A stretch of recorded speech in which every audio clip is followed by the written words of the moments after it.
As the U.S. plans to move ahead with tariffs on Canadian goods, President David Chartrand says the Manitoba Métis Federation also has a plan. Review of all our supply chains, where we get them from, what we're purchasing, how many are American-owned, how many are in the supply chain that's connected with American products. So we're looking at every facet of our operations. Chartrand says the MMF has cancelled all business travel to the U.S.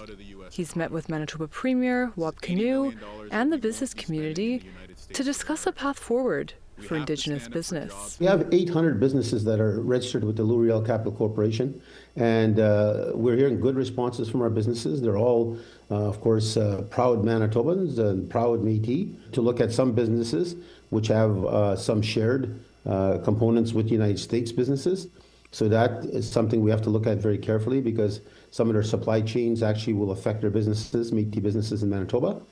Michelle Cameron, the chair of the Manitoba Indigenous Chamber of Commerce, has also been meeting with Indigenous businesses and leaders about the impending tariffs.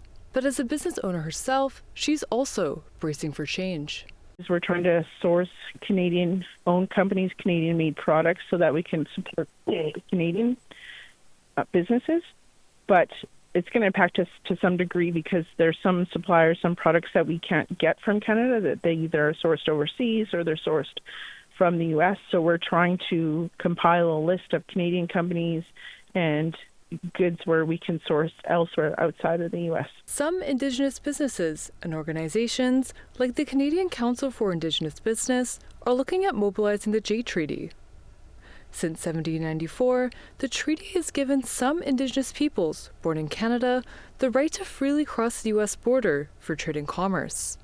However, Cameron says there are limits. There's still going to be costs to ship to the U.S. There's going to be costs to bring in product from suppliers in the U.S. for us. So we can do nation business, but there will still be a financial impact depending on where we're doing our business. In a time of uncertainty, she encourages people to support Indigenous businesses. A lot of businesses are unsure what's going to happen, so they may be thinking, how am I going to survive this?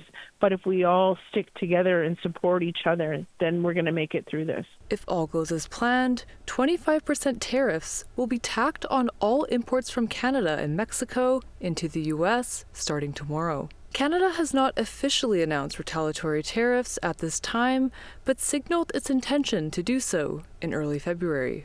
Sierra Bettens, APTN National News, Winnipeg.